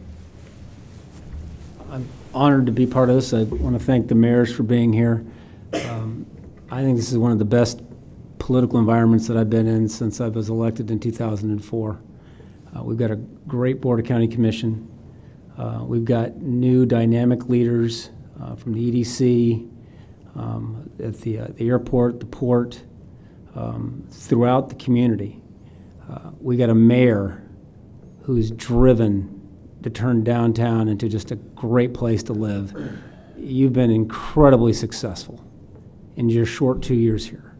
And I want to do everything we can do to help you be successful. Last summer when I was out touring the Midwest, there was a report that came out and it ranked Tampa. We were like 111 out of 200 in best places to do a business. And it was really frustrating because I knew we're better than 111. And you look at some of the other rankings, Forbes and others that put out their rankings. We were never a top 5, consistent top 5, top 10. Now today there's a statement that just came out that I got tweeted to me that says that Florida ranks one of the top best climates for business. So I sense that with this new political leadership, with the business community, which seems to be just excited about Tampa Bay, there's a lot we can do. My only worry is that we're going to delay. Everyone says we're in a war. When you're at war, you don't sit. I keep thinking of General McClellan, who wasn't, he loved to march in circles. Lincoln wanted him to go fight, and daggone it, he wouldn't do it. And sometimes, you finally had to have a guy like Grant who got out there. I wanted to name my son Grant. As a result of that, I love Grant. But you got to fight. And I just hope that we'll fight, and we'll start fighting now. Commissioner Miller. First and foremost, I want to thank Gregory and Brian, Marty, David, Larry, and Gary for taking time out of their busy schedule to come meet with us today and give us some insight of where the business community and CEOs like yourself they're sharing your thoughts with us, those that elected have to make these decisions. I also want to say, as we have this conversation, let's not forget about the mayors of Plant City and Temple Terrace, because they play an intricate part in this whole concept. And Gary, you said that CEOs of your private sectors are conservative. I look at us being CEOs also. You got the mayors, and you have that are CEOs of the cities, and you have 7 CEOs of Hillsborough County. We have to be conservative also. But you also talk about public-private partnerships, and we as a county, if we're going to talk about public-private partnerships and what we're going to do with transportation, period, we bring in $10 million to the table, that's just not going to make it. It just doesn't hack it. So I understand the tax word is not the sexy word of these days, but somewhere down the line, we got to look at bringing more than $10 million to the table to start talking about even having a public-private partnership, whether we're Democrat, Republican, and whatsoever. I'm a Democrat, but overall, I think I'm a moderate, conservative, fiscal kind of guy. At least my wife thinks so. Anyway, I'm a Republican, okay? No, but I mean, we got to start thinking along those lines. If we can't come to the table with $10 million and ask the city of Tampa and Temple Terrace and Plant City to bring whatever they have, and tell the private sector you bring the bulk of it to the table, it just does not work that way if we're going to have a public-private partnership. So I understand the concerns of that word tax, but I also understand where Commissioner Sharp is coming from, saying we got to do something soon, but timing is everything. I had a political science professor at USF, and his name was Dr. Levy, and he said, you never peak too early when you're campaigning. You peak too early when you're campaigning, you can forget it. You just lost. You want to peak on election day. We got to peak at the right time if we're going to put this on the ballot. So we got to put all our cards on the table, work with these people, these gentlemen and ladies that are here with us today, get their people on board. We got to get on board, and we have to talk about the tax word. We got to talk about the tax word, but we got to sell it to the public. If we're going to talk about taxes, we got to sell it to them that they're going to get something for the taxes they got to put on the table if we do that. So let me thank you for being here. I've said too much already. I'm going to quit. Mr. Chris. I too am very appreciative of the CEOs that took from your time to be here with us here today. And, you know, I think that it's always good to have open discussion and dialogue. But time is money, and we all know that. And at this point, we've got to get something going, and to look for the path of least resistance and build on it starts to change attitudes and build culture. Whether it's on wheels or on tracks, you know, it begins to change the mindset of mass transportation and mobility. And when we talk about impact fees, mobility fees, I mean, mobility could be a bicycle, it could be a bus, it could be a train, it could be anything. But as I mentioned before, the public wants to have a plan that's a plan. At the time that they passed the CIT tax 20 years ago, I was president of the largest civic group in this county. The first time around, our group got very adamantly opposed to the tax and it failed. 2 years later, they came back around to see us and sold us on several different ideas and promises of what would be done if that group got behind it. The group divided, half of the group got behind it. Now, 20 years later, most of the things that were promised were not delivered. And that's the kind of concerns that I hear out of my district. And I can tell you, at least for the next 2 to 4 years, my district isn't going to vote for a tax. You may get some votes, but the majority isn't. And we've got a $3 billion budget. And I know the last 4 years I was in the Senate, I was responsible for a budget much larger than that for the justice side of our state government. And I had to cut almost $2 billion out of that budget, and I did. And if we're really serious about making some changes here, then we've got to go back to looking at core mission and setting priorities. And if mobility is going to be our priority, then we need to tie everything in our budget back to that. And I think it can be done. But again, it's working with the resources we have, it's taking the paths of least resistance, and it's building collective energy. Thank you. Mayor Mathis? Good afternoon to everyone. First of all, thank you for having the City of Plant City here. Thank you to all of the executives for being here and bringing your expertise here. Thank you to all of my fellow political partners here from the County Commission, City Temple of Terrace, City of Tampa. To me, this is a race, and we're running behind, and we got to get ahead. The City of Plant City, I couldn't tell you right now. I know how they voted in 2010, how they will vote if this came to a referendum, but I can tell you if a good plan is not in place, it would be hard for me as the mayor or other city commissioners to go out and talk. We have to have a good plan. Now, I know that when I found out I was coming on here and I started talking to people, well, how's this going to benefit Plant City? That's the first thing they will ask me.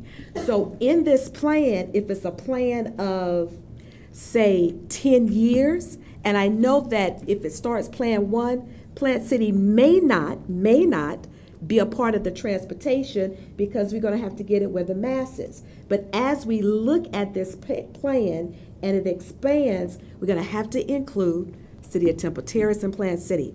I just left D.C. and I lived in Maryland, but I was able to move from Maryland, Temple Hills, Prince George County, to move to the city of D.C. by rail. And if I had been in my car, it would have taken me, I don't know how many hours. Coming here today from Plant City to Tampa, it was a great ride.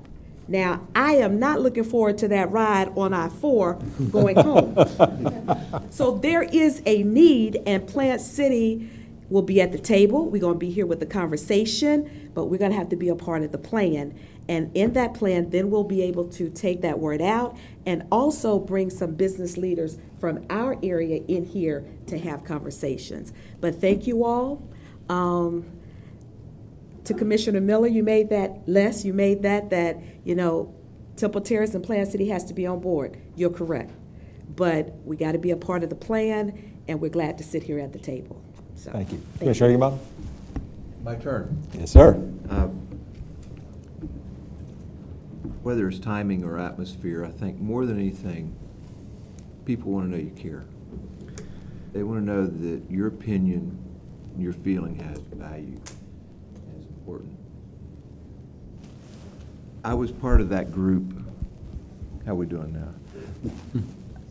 And Gary talked about in 2010 how the commission, the elected body, wasn't behind it. And they weren't. I wasn't. I spoke over 80 times in opposition to it. Not the transportation, but the structure and the proposal. Because more than anything, what was missed, and maybe it was a shortness of time to prepare, but people out there didn't feel like we cared about it. And my objections reflected those who elected me to office. Being at that time the only one who was using transit on a regular basis. I know and saw the value, and I understood, and the people that I represent, they reflect that by the bus seats they'll fill tonight when they go home and in the morning. And you know, David, like you, but in a different way, I fret over the people who live in Tampa and want to work in Plant City. And there actually had a meeting last week with a very successful and prominent farmer, man in agriculture who lives in Tampa, works in East Hillsborough, and he puts up with traffic. And the traffic congestion I had this morning, I thought about it today, Mark, when I was sitting there on 75. What if I was going to catch the train and it had been just a fender bender that snarled traffic? I would have been in the same traffic, but making my commute to get to the train to come into town. But the communication is so important in how we structure this. I think it was David who mentioned the atmosphere. My takeaway from that was, as Gary mentioned, was that we've learned a great deal from this. I wrote an op-ed about that and how there are other ways to fund this. The private partnerships are now catching on. I'm not saying that was my proposal in that op-ed, but we've got to get the right takeaway. And it was my commitment to make sure that citizens heard and saw from me more than ever. That's why I went out to Bloomingdale Big Box, because citizens are sick and tired of politicians who won't face transportation needs. And that's not, that issue's in my district, but it's a county-wide one that each and every one of us who have this privilege to be elected have to go out there and do that. And I'll do it again. But it was to listen and address those needs. But mainly to create an atmosphere that showed people that we cared. And the only way that started was with the city and the county getting along. And we call that battle off, and we saw it spread through the bureaucracy. And we saw it then, and it was nothing dynamic. It was just people looking into each other's eyes and seeing their heart and then conveying that message. And that creates this atmosphere that brought us to this, as I referred to. We need to do what Jacob Stewart and those folks did in Central Florida with my region, I believe it's called. They spent a long time just talking about how they were going to get along before they got to that first step. And that's what we're doing. And I know that I was an advocate for having meetings where little old Temple Terrace and Plant City were at the table, and that those who have opposing views, and I'm sure it's in your plan to have those who don't share our tax plan, like the Tea Party or the 912 or those other, we're going to have a similar setting. I know that you all, as you're shaking your head, yeah, we're going to have them here, because we got to hear from them. Because when it's time for the electeds to make that decision, it's time for us to capitalize on a community that is getting along like they haven't in decades, that we have all those voices at the table, and that we are as receptive to them as we are to the CEOs, because it's important that they know that we have value, because I care a lot about what we do, and I get it on the transportation. I might be just an old hillbilly from East County, but I get it on economic development. I get it on the value of making this the best place it is. But I want to thank you all for joining us today, and look forward to working with you and finding a way that we as an elected body, as mayors and city councilmen and women, as commissioners, find that plan that works best for this community. And I'll fight just as hard for that good plan as I would against a bad plan. Okay. Vice Chair Merman? Thank you. Again, I mean, everything's been said. We're so blessed to have you all here. Thank you for your wisdom and your insight and knowledge. That's going to help build the foundation of what we're going to do. And I really do thank you. I told a group yesterday I was talking to that I do believe now, I mean, I've only been on the commission coming up on 3 years. The one thing we can have the most impact with our taxpayers is in funding transportation and economic development. Absolutely number one. If we didn't do anything else, I mean, of course, we have to have the jail and the sheriff and the firefighters. But if we didn't do anything else, that creates the most value. And I am 100% committed to solving this problem. I think we have to do it. And if anybody's at this table worried about the next election, they're not going to be committed to solving that problem. And I am, we have to put our politics aside and come up with a solution and a plan that works and take it to the community with our business leaders and do it, because that will show true leadership, is when we can all come together and agree on what's best for Hillsborough County. And we will be number one if we get that done. I do believe that. Thank you. Mayor Buckhorn? We're never going to get a chance like we have right now. I mean, if you think about where we are and how the stars have aligned in this community over the last 2 to 3 years, I mean, just look around this table. You got 3 new mayors, you got new commissioners, you've got a great new county administrator who I couldn't ask for a better partner. You've got new economic development partners that are not from here, that are not fighting about the old fights. Hell, they don't even know what the old fights are. They don't care about who's a Democrat, who's a Republican. They don't care who's rural, who's urban. They don't care who's Hillsborough, who's Pinellas. They are single-minded. They are executing their plan. They are focused on where this community could go. Not what we have been, but what we could be. And so I would submit to you that if we don't do it now, shame on us, because we are never going to get this lineup in place again. We're like the New York Yankees or the Rays. We bought the best talent we could find. Paid a lot for some of them. But we're ready to play. We are absolutely ready to play, and we're never going to get this chance again. So I would only offer this word of advice. Be less concerned about raising taxes and be more concerned about our legacy. Because ultimately our kids are going to ask us, what did you do? What kind of city did you leave us? What kind of county did you leave us? And as Rick Holmans has heard me say incessantly, my kids are not coming home here if we don't get this right. And neither will any of yours. So let's get it done. I mean, this is our time for sure. Thank you. Chair David? A lot of good advice around the table today. And representing Hart, we're very happy to be at the table. We think we have a role to play with the rest of you. Although we are not policymakers, we are a service provider partner with all of you. And I think the people from the commercial community today have given us some things to really think about. Gary, you talked about incrementalism, and you and I have had this conversation before. I think representing the Hart organization and the other transportation entities in the county, that is the way we're going to move forward. We won't have total solutions, total success, and total capacity carrying in a short term. But we have, as you all are lining up the stars, we have been trying to put more of a public focus on transit. We're very proud that we have been able to introduce the Metro Rapid.